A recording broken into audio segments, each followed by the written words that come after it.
Viewers welcome back in our program जी। Doctor साहब साडी अगली लिखत आई है कुलजीत सिंह जी दी कनैक्टिकट तो जी। ये लिखते हैं सत्कारयोग डॉक्टर साहब अते भैन नीलम कौर जी, वाहिगुरू जी का खालसा वाहिगुरू जी की फतेह। डॉक्टर साहब मैं तुहानूं बड़ी देर बाद ईमेल लिख रहा हाँ क्योंकि जो सवाल दिमाग च आउंदे हन वो तुसीं पहलां ही डिस्कस करके सारे शंके दूर कर दिंदे हो। डॉक्टर साहब कल ही कुछ वीडियोज़ देखियां, उन्हां दा लिंक भेज रहा हाँ, किरपा करके इन्हां बारे अपने विचार दिओ। ਇਹ ਵੀਡੀਓਜ਼ ਪੁਰੇਵਾਲ ਸਾਹਿਬ ਦੇ ਨਾਨਕਸ਼ਾਹੀ ਕੈਲੰਡਰ ਤੇ ਨਿਊਯਾਰਕ ਤੋਂ ਹਰਵਿੰਦਰ ਸਿੰਘ ਖਾਲਸਾ ਜੀ ਦੀਆਂ ਹਨ ਜੀ। ਡਾਕਟਰ ਸਾਹਿਬ ਵੀਰ ਕੁਲਜੀਤ ਸਿੰਘ ਜੀ ਦਾ ਬਹੁਤ-ਬਹੁਤ ਸ਼ੁਕਰੀਆ, ਉਹਨਾਂ ਨੇ ਸਾਨੂੰ ਕਨੈਟਿਕਟ ਤੋਂ ਲਿਖਿਆ ਹੈ। ਇਹ ਵੀ ਕੁਝ ਦਿਨ ਪਹਿਲਾਂ ਦੀ ਈਮੇਲ ਹੈ। ਇਹ ਬੜੇ ਚੰਗੇ ਡੈਡੀਕੇਟਿਡ ਗੁਰਸਿੱਖ ਨੇ, ਟੀਵੀ 84 ਦੇ ਐਡਮਾਇਰਰ ਨੇ, ਸੱਚੋ ਸੱਚ ਪ੍ਰੋਗਰਾਮ ਵੀ ਲਗਾਤਾਰਤਾ ਨਾਲ ਦੇਖਦੇ ਨੇ ਜੀ ਔਰ ਹਰ ਪੰਥਕ ਪ੍ਰੋਗਰਾਮ 'ਚ ਖਾਸ ਤੌਰ ਤੇ ਪ੍ਰੋਟੈਸਟ ਵਗੈਰਾ ਦੇ ਵਿੱਚ ਵੀ ਬੜੇ ਉਤਸ਼ਾਹ ਨਾਲ ਸ਼ਾਮਲ ਹੁੰਦੇ ਨੇ। उन्होंने जोड़े लिंक भेजे वो ज़ाहिर है कि नानकशाही कैलेंडर जोड़ा मूल नानकशाही कैलेंडर 2003 जिस दे ऑथर पुरेवाल साहब ने, बेशक वो चेंजिस भी हुई हैं, पहला भी हुई हैं थोड़ियाँ। सो जदों पंथ ने उन्होंने प्रवान कर लिया 2003 आफ्टर ए डिबेट तो पंथक कैलेंडर है जी। सो पुरेवाल साहब का उस इतिहासिक रोल जरूर है लेकिन वो पुरेवाल कैलेंडर नहीं है जिमें कि ਜਿਹੜੇ ਅੱਜ ਨਵੇਂ RSS ਦੀ ਸ਼ਹਿ ਦੇ ਉੱਤੇ ਉਸ ਦੇ ਵਿੱਚ ਸੋਧਾਂ ਦੇ ਨਾਂ ਥੱਲੇ ਜਿਨ੍ਹਾਂ ਨੇ ਅੱਧਾ ਹਿੰਦੂਕਰਨ ਕੀਤਾ ਹੈ ਔਰ ਬਾਕੀ ਦਾ ਵੀ ਭੋਗ ਪਾ ਕੇ ਵਾਪਸ ਹਿੰਦੂ ਕੈਲੰਡਰ ਲਾਗੂ ਕਰਨਾ ਚਾਹੁੰਦੇ ਨੇ, ਉਹਨਾਂ ਦੀ ਜਿਵੇਂ ਮਨਸ਼ਾ ਹੈ। ਸੋ ਮੈਂ ਸਮਝਦਾ ਵੀ ਇਹ ਡਿਬੇਟ ਜਿਹੜੀ ਹੈ 2003 ਤੱਕ ਜ਼ਰੂਰੀ ਸੀ, ਹੋਈ ਵੀ ਉਦੋਂ ਅਸੀਂ ਆਪਣੇ ਓਪੀਨੀਅਨ ਵੀ ਦਿੱਤੇ ਜੋ ਵੀ ਇੱਥੋਂ ਦੇ ਗੁਰਦੁਆਰਾ ਸਾਹਿਬਾਨ ਔਰ ਦੂਸਰਿਆਂ ਨੇ जी। ਹੁਣ ਜਿਹੜੇ ਥਾਂ ਥਾਈਂ ਇਧਰਲੀਆਂ ਉਧਰਲੀਆਂ ਗੱਲਾਂ, ਕੋਈ ਉੱਥੇ ਬੈਠਾ ਕੋਈ ਇੱਥੇ ਬੈਠਾ, ਇਹ ਵਕਤ ਦਾ ਜ਼ਾਇਆ ਹੈ, ਇਹ ਵਕਤ ਜ਼ਾਇਆ ਕਰਨਾ।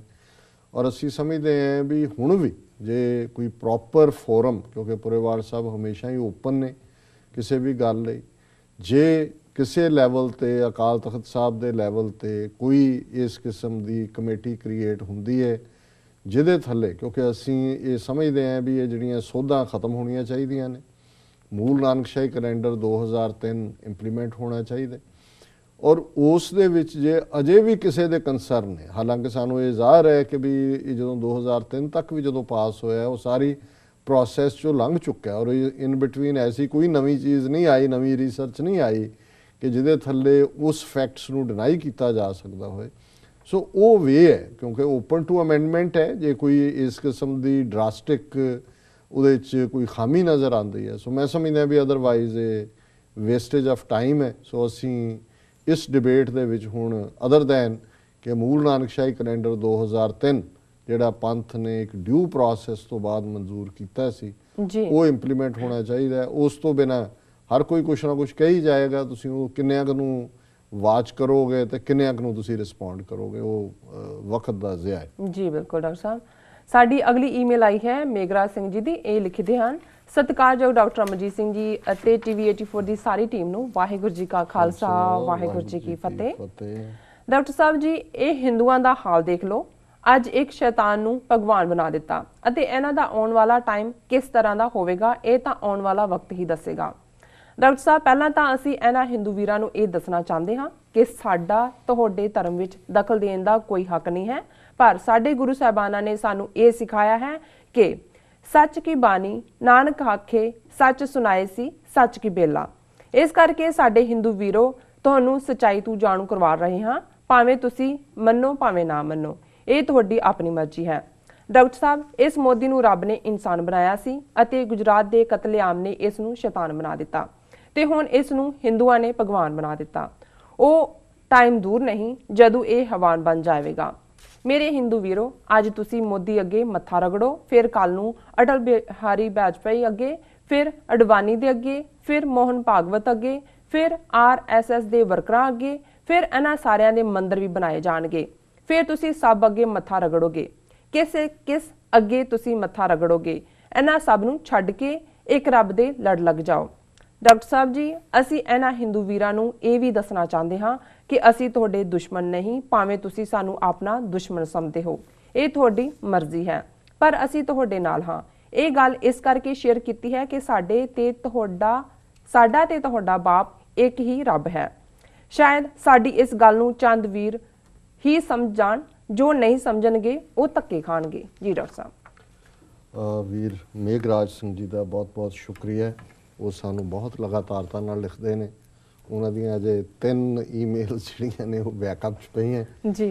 ਇਹ ਉਹਨਾਂ ਨੇ ਉਦੋਂ ਲਿਖੀ ਜਦੋਂ ਕਿ ਇਹ ਖਬਰ ਅਸੀਂ ਡਿਸਕਸ ਕੀਤੀ ਸੀ ਕਿ ਨਰਿੰਦਰ ਮੋਦੀ ਦਾ ਮੰਦਰ ਜਿਹਦੇ 'ਚ ਉਹਦੀ ਬੁੱਤ ਸਥਾਪਿਤ ਕੀਤਾ ਉਹ ਮੰਦਰ ਜਿਹੜਾ ਹੈ ਉਹ ਐਸਟੈਬਲਿਸ਼ ਹੋਇਆ ਜੀ। ਔਰ ਉਹਨਾਂ ਦੀ ਬੜੀ ਅੱਛੀ ਸ਼ਬਦਾਵਲੀ ਹੈ ਕਿ ਵੀ ਰੱਬ ਨੇ ਉਹਨੂੰ ਇਨਸਾਨ ਬਣਾਇਆ ਸੀ। ਉਹਨੇ 2002 'ਚ ਹਜ਼ਾਰਾਂ ਮੁਸਲਮਾਨਾਂ ਦਾ ਕਤਲੇਆਮ ਕਰਕੇ ਸ਼ੈਤਾਨ ਬਣ ਗਿਆ।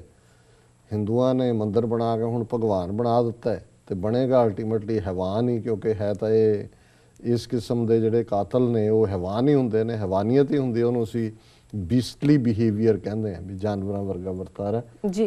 ਔਰ ਉਹਨਾਂ ਨੇ ਕਿਹਾ ਵੀ ਇਹ ਹੁਣ ਕੱਲਾ ਮੋਦੀ ਤੇ ਥੋੜੀ ਰੁਕਣਾ, ਜਦੋਂ ਹੁਣ ਤੁਸੀਂ ਮੰਦਰ ਹੀ ਬਣਾਉਣ ਲੱਗੇ ਹੋ ਫਿਰ ਵਾਜਪਾਈ ਦਾ ਵੀ ਬਣਾਓਗੇ, ਅਡਵਾਨੀ ਦਾ ਵੀ ਬਣਾਓਗੇ, ਮੋਹਨ ਭਾਗਵਤ ਵੀ ਬਣਾਓਗੇ, ਆਰਐਸਐਸ ਦੇ ਵਰਕਰਾਂ ਦਾ ਜੀ। ਤੇ ਉਹਨਾਂ ਨੇ ਕਿਹਾ ਵੀ ਅਸੀਂ ਇੱਕ ਰੱਬ ਦੇ ਲੜ ਲੱਗੋ, ਅਸੀਂ ਕੋਈ ਤੁਹਾਡੇ ਦੁਸ਼ਮਣ ਨਹੀਂ, ਪਰ ਇਹ ਜਿਹੜਾ ਤੁਹਾਡਾ ਵਰਤਾਰਾ ਹੈ ਇਹ ਤੁਹਾਨੂੰ ਕਿਤੇ ਨਹੀਂ ਲੈ ਕੇ ਜਾਏਗਾ ਔਰ ਅਸੀਂ ਕੋਈ ਤੁਹਾਡੇ ਧਰਮ 'ਚ ਵੀ ਨਹੀਂ ਦਖਲ ਦੇਣਾ ਚਾਹੁੰਦੇ, ਪਰ ਸੱਚ ਕੀ ਬਾਣੀ ਨਾਨਕ ਆਖੇ ਸੱਚ ਸੁਣਾਏ ਸੀ ਸੱਚ ਕੀ ਬੇਲਾ। ਸੋ ਸੱਚੀ ਗੱਲ ਮੇਘਰਾਜ ਸਿੰਘ ਜੀ ਨੇ ਸੁਣਾਈ ਹੈ।